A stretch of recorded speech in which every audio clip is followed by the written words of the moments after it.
Gentlemen, please welcome our very special guests, Shailene Woodley and Theo James.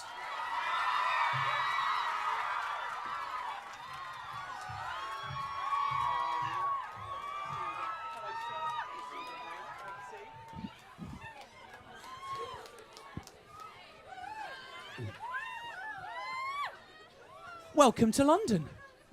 Thank you. Is this kind of your lives now? Does this happen, you know, I've just got to nip and get the paper and this happens? Yeah, pretty much. We open our front doors and it's like, oh, hi. Yeah, what's up? Let's go get coffee. Well, let's talk about Insurgent. The movie takes place literally 3 days after we last see you in Divergent. Couple of things that come to mind. A, the hair. That gets the snip, right? Cut it in the bud. Cut it, it's gone, it's all over. Now, we kind of realised Fault in Our Stars might have had something to do with that, but it was in the book anyway, right? It was in the book. In the novel, Tris cuts it to about chin length, and we decided to go shorter, A, because my hair was shorter, and a wig wouldn't quite look so great in an action film. But also, there was something strong about having a female heroine with short hair. We haven't really seen that in a while. In terms of the movie, how do you go... We haven't seen short hair on women for years. Well, no, like in an action film. Halle Berry had short hair in an action film, but it is quite rare, you know? And it's quite nice the fact that you guys literally pick up this movie straight off the back of the last one. So the audience, literally, we're going to just kind of watch that roller coaster continue. But in terms of for you guys, it's like a year and a half later in your lives. How does that preparation go for you? How do you get back into the characters of Tris and Four?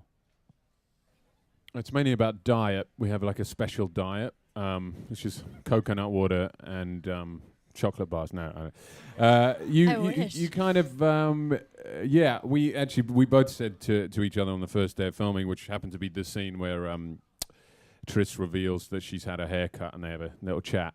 And we were there, and we were in Amity, which is this kind of big, gorgeous field in the middle of Georgia. We're in a different city. We were with a different director, and we had a moment of thinking, shit, who the fuck are these characters? So we had to kind of remind ourselves, but then it happened, hopefully. For you? No, I was just going to agree with C'est bon.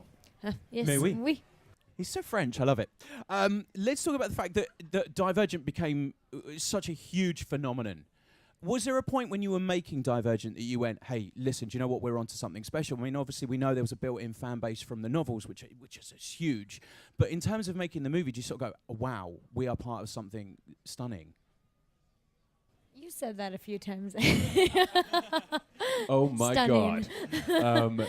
No, you know, when you're on a movie set, you don't, at least I'm not, and I think Theo as well, you're not really thinking about what's going to happen once it comes out. You're really focused on the work at hand, and you're focused at bringing truth and honesty into these characters and to creating the best story that you possibly can. And then after that, the job really relies, it rests in the editor's hand and the director's hand and the producers in the studio, and we just sort of have to surrender and hope that the movie we made on set is the movie that will come out. And it's always exciting to finally be able to present that project, but when you're actually filming it, you're not thinking about the final product, I don't think. In terms of you guys as well, getting slightly filmy and geeky here, Neil Berger, who did an incredible job on Divergent, couldn't do this movie. I believe he was doing post on this, and you guys were already prepping for the next movie, so it was a very little break for you. What was it like knowing that he kind of helped you guys set up those characters, if you like, and now he's not on board and you've got a new director? Does that feel like starting again? It takes a little bit of time, yeah, to acquaint yourself with the director and start working in a way where it's very quick and, you know, have a shorthand, because obviously you develop that over a period of time with Neil. But it was good in many ways, because you get new energy, and I think you'll be pleased when you see the movie. It's expanded the world. It's a giant movie. It's really quite impressive piece of work. So well done, Schwenke. Well done. That's his second name. His first name's Robert. His middle name is Hans. No, I don't know what to say. But yeah, so it's fun. Shailene's like, who directed our movie again? I was on set. Do you want to have a quick look at the clip? Here's one of the reasons why, if you think your ideal night out would be dinner with Shailene, think again. Take a look at this. Theo, is that pretty much dinner, lunch, off with Shailene? Is that how it works?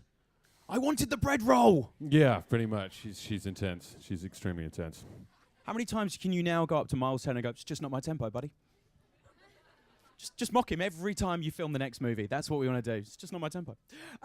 Talking of which, let's talk about the cast. What an incredible cast. And you have two sort of huge names that join as well. What was it like when those guys came on board? It was great, yeah. Octavia Spencer, Shay. Octavia Spencer, amazing human being, an incredible actress. Naomi She's Watts. watching. What? Naomi Watts. Another incredible human being, an amazing actor. No, I mean, it's wonderful to have fresh energy on set. And both of those ladies only worked a few days, but what they brought was so powerful. They're really important pieces to the arc of this storyline. And in the next movie, even their characters will add a lot. Yeah. we obviously worked out that Naomi was about 7 when she had me. And everyone keeps saying, she looks like she's your sister. I'm like, I don't know what that means particularly, but either way, it's sexy. There are some parts of this country it's accepted.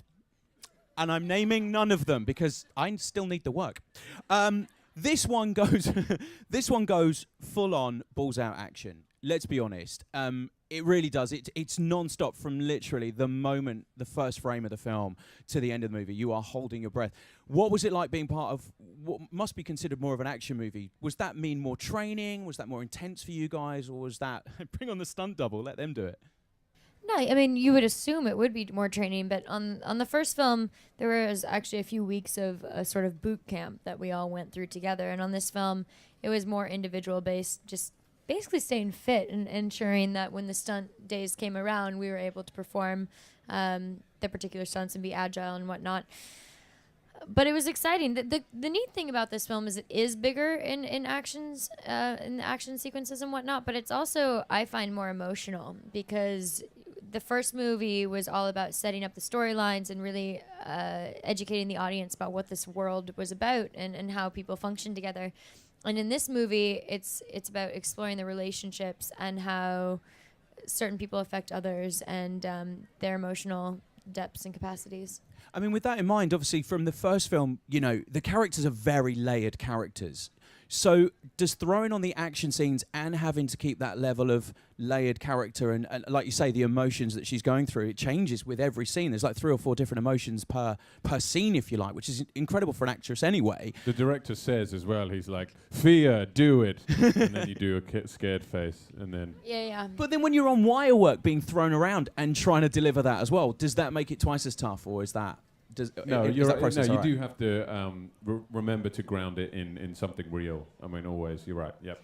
It's hard because there's when you see the film, there's big sound effects, which lends to a certain it affects you as an audience member. When you're filming it, it's easy to sort of forget about the stakes. You know, you're running down a hallway and you're holding a gun, you're pretending to be shooting, but you're not actually shooting, and no one's actually getting hurt, and there's no loud music. There's just 20 guys behind the camera running with you. So it's important to actually remind ourselves and remind each other to raise the stakes and make it feel really, really important and life-threatening. And how much are you allowed to do? Is there an insurance bloke at the back of the room going, I don't think you're going to let Theo do that, I'm afraid? Yeah, I mean, they don't let him do anything. Shout out. We've outed him. There is a certain point in which insurance steps in and says you're not allowed to do specific stunts and whatnot, which is always a bummer because the amazing stunts, the ones that you really want to do, are the ones you're not allowed to do. Yeah. What was your favourite moment or stunt that you were allowed to do? Is there a moment from the film? Because there's a scene with the house, which I don't want to give too much away because these guys are going to see the movie. Well, that's in the trailer, Thursday. the scene with the That's house. in the trailer, yeah. So, I mean, that is insane. How much of that is you and how much are you not allowed to do? Most of it's me. In Triss's outfit, which is quite impressive. A lot of it is it's kind of a fair mix, I would say, that particular scene. There was one day or a few days on set where there was 4 or 5 of us walking around with the short hair and the same outfit. It's pretty funny.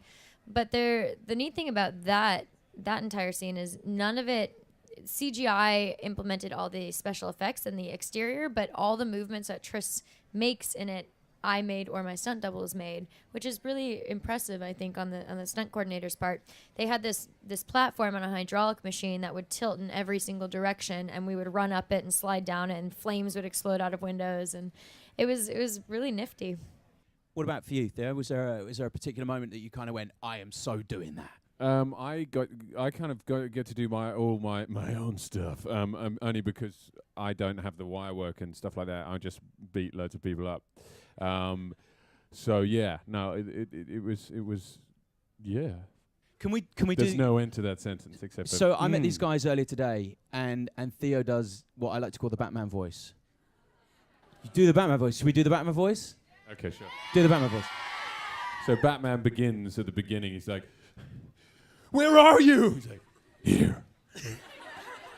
That was very short Batman voice, but I'm Batman. But good nonetheless. Talking of which, would you do, you guys, superhero? I mean, the world loves a superhero movie now, right? Can we see you in a superhero movie in the future? Would that be the ultimate dream? Shay wants to play a Smurf. Really? Can I Who just point out this? doesn't want to play a Smurf, Well, Theo? you see, you've got to be careful with the Smurf world, right? Because there's only one female in Smurf world, and she's always happy. There's only one There's female only in one this. female in Smurf Really? world. Yeah. What? They're pretty androgynous then, aren't they? Jesus. Just saying, there's a lot of men and one happy girl. Should we talk about fan pressure? Because these guys clearly love the books, they clearly love the movie. So it's like a cue, wasn't it? It's like a, and now you guys. Are you aware of fan pressure when you're making these movies? Are you kind of thinking, you know, because obviously these books are a phenomenon, as we said, and not everything can make it onto the screen. I think Veronica's second book, you know, it's like 200, is it 500 pages? How many pages? Five something? And then you've got to cram that into a 2-hour movie. It's borderline impossible. Are you aware of what gets cut and that it could upset people? And are you aware of what makes it into the movie that could upset people? I mean, you basically start with a book and then the script gets developed. And as you say, it's not almost. It's impossible to make a film page for page for a book because it's an entirely different medium. And you wouldn't want to anyway because the way you tell a story in a film is very different from a book. So inevitably there is streamlinings, but we're never really conscious of it because as long as we feel like it is coherent with how we feel intimately that we know these characters and the story, then we're happy, if you know what I mean. And I mean intimately. There is a scene in the movie. Let's talk about Dauntless. Oh, you're filthy. Let's talk about Dauntless. Now, you're supposed to be upholding the law. You're supposed to be the policing, if you like. You've never paid for a train ticket in your life. You jump on and you jump off. The conductor, no one makes money in the train system because of you, buddy. Oh, just me? Oh, yeah, no, it's Because just of you. You're kind of ordering them around, right? Yeah. No one's buying a ticket. National Rail, I got, I've got my head on a plaque. That motherfucker. Yeah, no, we don't pay. Again, we don't pay in this, actually. And sometimes you don't even get on the train, and to prove it, I've got a little clip. Take a look at this. That is a skillful jump. It's just blooming dangerous, mate. You could have waited. Someone said, "Did you jump?" And that was a jump. Yes, I jumped. I was expecting to have, I thought they might wire me, and I'd be like a superhero. I'd do a proper, like. But they were just like, "No, just jump." It was a long span though that you had to cross. Yeah, but it was funny. The person who asked me said, "Did you jump? Is that you?" And I was like, "Yeah." And it's like, "Is that? What was that like?" It's like, I was just like jumping, and it was like, "Wait, is that the furthest you've ever jumped?" It's like, not really sure, to be honest. Very strange conversation. Anyway, I jumped it myself. Thank you very much. Yeah. So in a scene like that, obviously, is there anything that's practical? Because obviously, as we talked about earlier, it's a CGI effects movie as well, but it's obviously, it's grounded in reality. Are there sets, or is it completely green screen? Do we go, like, now we'll chuck a train on later, it'll be fine. Or is there something coming towards you to give you point of reference? That particular shot, there wasn't anything. It was just, all right, Theo, jump from there to there, make it believable, action. You did it. Yeah, there was no train, was there? There was just a big field. And in fact, there wasn't even Jai because we shot there wasn't that a Jai. separately. There was no Jai running after us. There was just someone firing blanks into the air. So we had to be like, that was ducking, by the way. I liked it. This movie as well in 3D is stunning.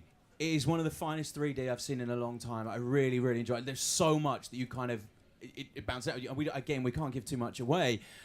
How aware of the 3D were you? Did you know it was going to be either shot in 3D or turned into 3D at a later date? And you kind of try not to go "Whoa" at cameras. Not "whoa," because that's weird, but. When we were filming, I don't think that we had the knowledge that it was going to be 3D until maybe towards the end of the shoot. We found out that it would be 3D, but they converted it in post-production. And Theo made a great point earlier that, years ago when they would convert it, it would sometimes look janky. But now technology has expanded so vastly that you can take a movie that isn't filmed or isn't compatible with that type of a screen and that type of effect and transform it afterwards. It's amazing. It is stunning in 3D. It's really worth. If you get the chance to catch it in 3D, please do. Should we? I mean, this is kind of up to you, but there may be a couple of people with a question. How do you feel about that? That man says yes. Should we? Can we? This lady right here. She's like, oh my God, you picked me. It's not X Factor, love. I'm through. Mine's to Shailene. First off, I just wanted to thank you because you really inspire me. So I got you a little present. Hang on, is that safe? No. Should we get security to double check the gift first? No, it's a chakra necklace for you. Thank you so much. That's so thoughtful and generous. Thank you. Where's my gift? I could get. No, you don't want to know what I want. Oh, this is awkward. Does anyone have a gift for Theo? Oh, they do. Yeah, you can't bottle love. I'm just saying. Do you have a question as well, or is it just? No, I do actually have. Okay, cool. Thank you. Triss is one of my favourite characters ever because she's so brave. But what makes you so proud to play her? I really fell in love with the fact that yes, Triss is brave, but she's not brave without weakness. She's not brave without being broken in some places, and she is strong, but that strength comes from a refusal to be uncomfortable, or to live in comfortability. When she's faced with a situation, a crossroads, she chooses to take on her demons versus turn away from them or shy away from them and reside in a sense of ease. And I think that it takes a lot of courage in order to stand up to your ghosts, the ghosts of your past and your current confrontations. So I felt like she was a very empowering character, and I was moved by, even though it's scary to become someone that you don't know what it looks like after you walk those steps, she was willing to trudge a new path. And you have really awesome hair in it. Should we pass the microphone behind? Should we just go behind? There we go. Lovely, thank you. My question is for both of you. Which film did you enjoy filming more and why? I enjoyed filming Insurgent way more actually than Divergent. Divergent was simply on a very surface level. Divergent was in Chicago in the winter, and Insurgent was in Atlanta in the summer. And I'm from Southern California, where it's sunshiny all the time, and so my warm blood was not used to the cold weather. But Atlanta was hot for you, right? Because you're from here. So it was We haven't seen sunshine, right? We don't know what sunshine is, do we? No idea, no. I enjoyed them both kind of independently. I liked the first movie because the kind of discovery of Four as his character's kind of his slow burn was interesting. But then this movie was really fun, and we kind of took it to a whole new level. And also, Four is quite different in this movie. We get to see a different side of him. He's got something to lose now in Triss, and he didn't have anything before. So he's almost, there's a little bit more openness to him. I mean, still, he's the same guy, so he's not that open. But so I'd say both. Talking about the relationship between you guys as well, in the first, I mean, the relationship between you two changes quite a lot in this film. Do you have to get back into that? Do you spend some time on set beforehand just trying, reconnecting with each other? Because the relationship does rely, that chemistry is all down to you guys. I know Veronica said in an interview that she can put it on the page, but you guys have to deliver it. So how does that reconnect work when you come back to see each other again, and you presumably haven't for a while? The nice thing is Triss and Four's relationship is growing, as well as just Theo and I getting to know one another. And so I think that lends to the comfortability between the two characters, because on a personal level, when you're more comfortable around somebody, it's easier to be more sensitive or vulnerable in a scene. You can act it and you can pretend like it's there, and it might manifest very well, but when it's real, then it always lends a certain natural component to the characters. And yeah, I mean, there is a few weeks of rehearsal before we begin filming, where we get to see each other again and reconnect and catch up on life and whatnot. And then that's kind of your job as an actor, though, to create something to create something with another fellow colleague. Yeah, I agree. No, yeah, you sorry, another question. Who would like to be questioned? Should we go over there? Should we go that way? Theo, you happy going that way? I'm happy going that way. All right, yeah. let's go that way. Thank you very much. Pass it along. Thank you so much. What's your question? Hi there, I'm Shannon. This is Lily. We have a joint question, so I'm Okay. going to ask it. From Divergent going into Insurgent, both your characters have matured and grown up quite a lot. Do you feel like you relate more to your characters within Divergent or Insurgent? Good question. Thank you. Well done. You get 2 free computers for that. Could you sort that out? I think yes, you do. You change yourself with the passing of time as well, and you grow, or your experiences happen to you. So yeah, I guess the latter 4 for me. What about you? Yeah, I would agree. I would agree with that. I think that I'm more similar today with Triss in Insurgent than in Divergent, but it's just simply because we grow as well. We have time for a couple more questions. Should we get this lady down the front here? Can we get a microphone? Thank you very much. Hi.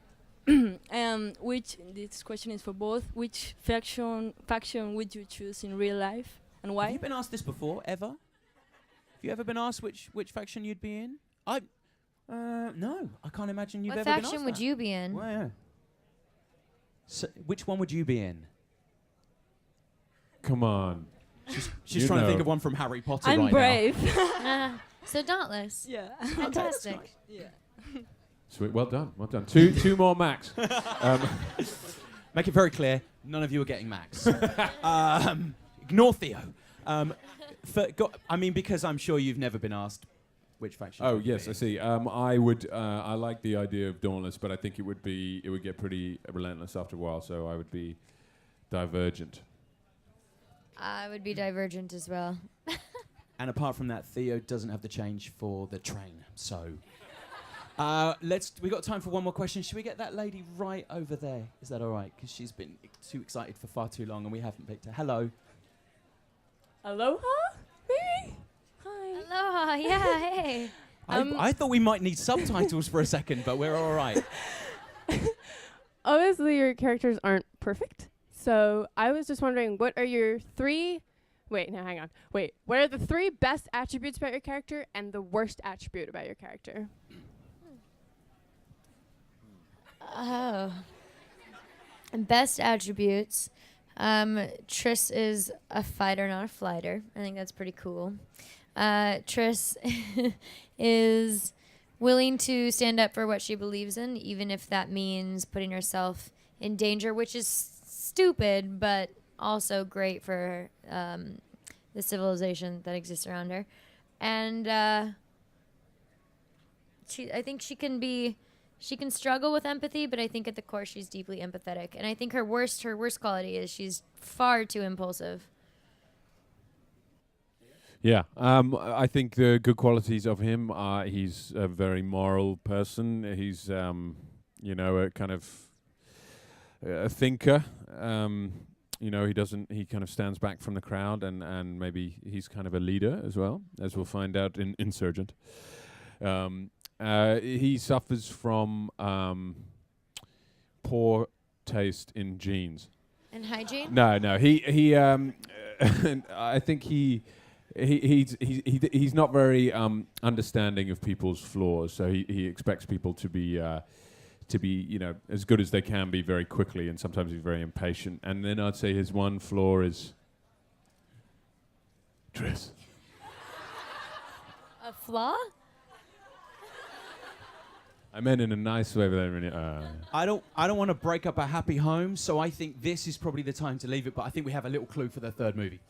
We are out of time. If any of you are wandering past a little village in London called Leicester Square, tomorrow there just happens to be this thing. It's like a world premiere of a movie that you may know, Insurgent, so please feel free to pop down.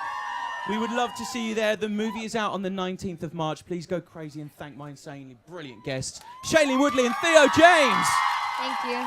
Up this movie straight off the back of the last one, so the audience, literally, we're going to just kind of watch that roller coaster continue. But in terms of for you guys, it's like a year and a half later in your lives. How does that preparation go for you? How do you get back into the characters of Tris and Four? It's mainly about diet. We have like a special diet, which is coconut water and chocolate bars. No, you kind of we both said to each other on the first day of filming, which happened to be the scene where Tris reveals that she's had a haircut and they have a little chat. And we were there, and we were in Amity, which is this kind of big, gorgeous field in the middle of Georgia. We're in a different city. We were with a different director, and we were... A couple of things that come to mind. A, the hair. That gets the snip, right? Cut it in the bud. Cut it. It's gone. It's all over. Now, we kind of realised Fault in Our Stars might have had something to do with that, but it was in the book anyway, right?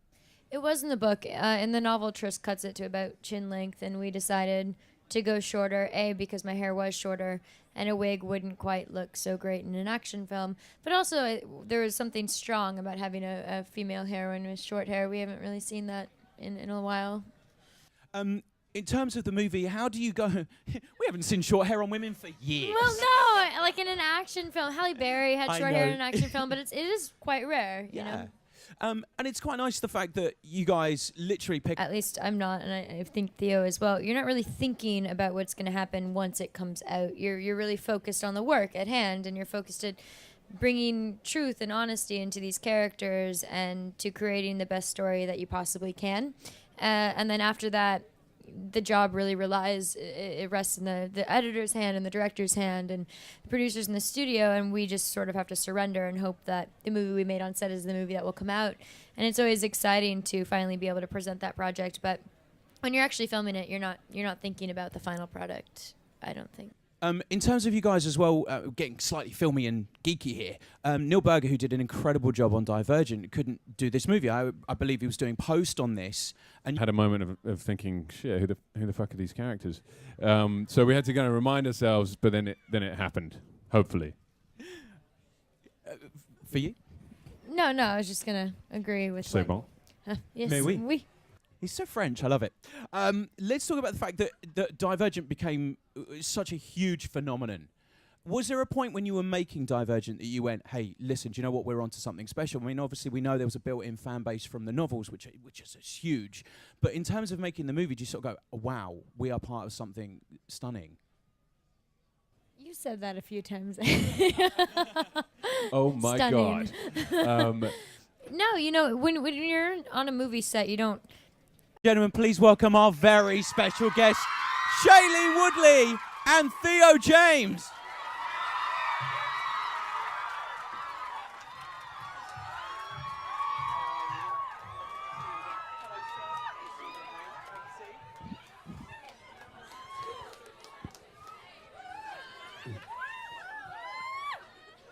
Welcome to London.